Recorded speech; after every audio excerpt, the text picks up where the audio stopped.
Bonjour et bienvenue. Aujourd'hui, on va se pencher sur NotebookLM, un outil de Google qui pourrait bien changer notre façon de faire de la recherche et de rédiger grâce à l'intelligence artificielle.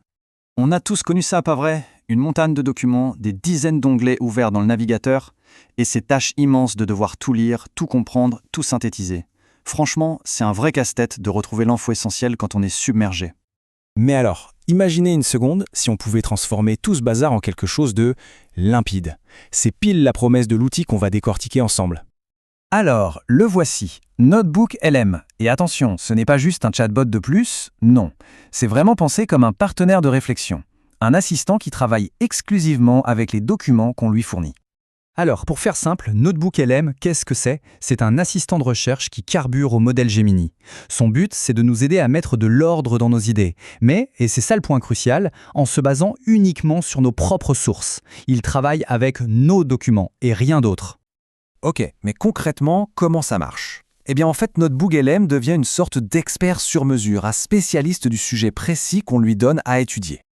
Et l'un de ses plus gros points forts, c'est vraiment sa flexibilité. On peut lui donner à manger presque n'importe quoi. Des PDF, des Google Docs, des liens vers des sites web et même des transcriptions de vidéos ou des fichiers audio. Tout est réuni au même endroit. Et tenez-vous bien, la capacité est juste impressionnante. Ce chiffre, 50, c'est le nombre de sources qu'on peut mettre dans un seul notebook.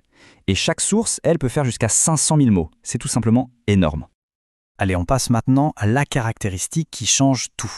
C'est vraiment ce qui le rend différent de tout le reste, son engagement à rester 100% fidèle aux documents qu'on lui a fournis. Le principe est super simple, mais hyper puissant. Chaque fois que l'IA répond, elle donne ses sources. Elle cite des passages exacts de vos documents. Fini les hallucinations de l'IA où on ne sait pas d'où vient l'info. Là, tout est vérifiable. Ça change tout en termes de confiance. Ok, une fois que l'outil a bien digéré toutes nos sources, c'est là que la magie commence. On va voir comment il transforme cette matière brute en quelque chose de vraiment utile. En un seul clic, littéralement, NotebookLM peut créer pour nous toutes sortes de documents. L'interface est super intuitive, on peut lui demander de générer un guide d'études, une FAQ, une chronologie, et ça se fait quasi instantanément. Ce qui est vraiment génial, c'est cette capacité à voir l'information sous différents angles. On a besoin d'une FAQ pour anticiper des questions? C'est fait. D'une chronologie pour y voir plus clair dans les dates? Pas de problème. Ou même une carte mentale pour visualiser les liens entre les concepts. Et ce n'est pas tout. L'outil pense aussi aux différentes manières d'apprendre. Il peut générer un résumé audio, un peu comme un podcast privé de nos documents, ou alors, pour les plus visuels, créer une carte mentale qui montre toutes les connexions. C'est vraiment top. Bon, tout ça, c'est déjà super. Mais on peut aller encore plus loin, surtout avec les fonctionnalités un peu plus avancées et les options de collaboration. Alors, il y a une version pro qui en gros fait sauter la plupart des verrous de la version gratuite. On peut gérer beaucoup plus de projets, plus de sources, et le nombre de questions qu'on peut poser chaque jour est décuplé. Clairement, c'est fait pour celles et ceux qui veulent l'utiliser de manière intensive. Et au-delà des chiffres, la version pro apporte de vraies pépites. Par exemple, on peut partager ses carnets pour travailler en équipe.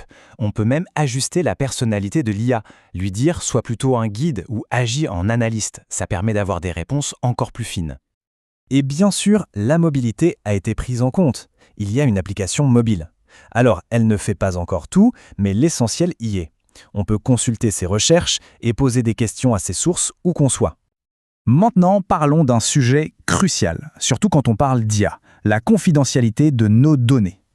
Et sur ce point, la position de Google est très claire. Les documents qu'on apporte et les discussions qu'on a avec le modèle, tout ça reste strictement privé. Et ça, c'est vraiment la promesse centrale de l'outil. Contrairement à beaucoup d'autres IA, nos données ne sont pas utilisées pour entraîner les futurs modèles. C'est une garantie de confidentialité énorme, surtout si on travaille avec des infos sensibles, que ce soit pour les études ou pour le boulot.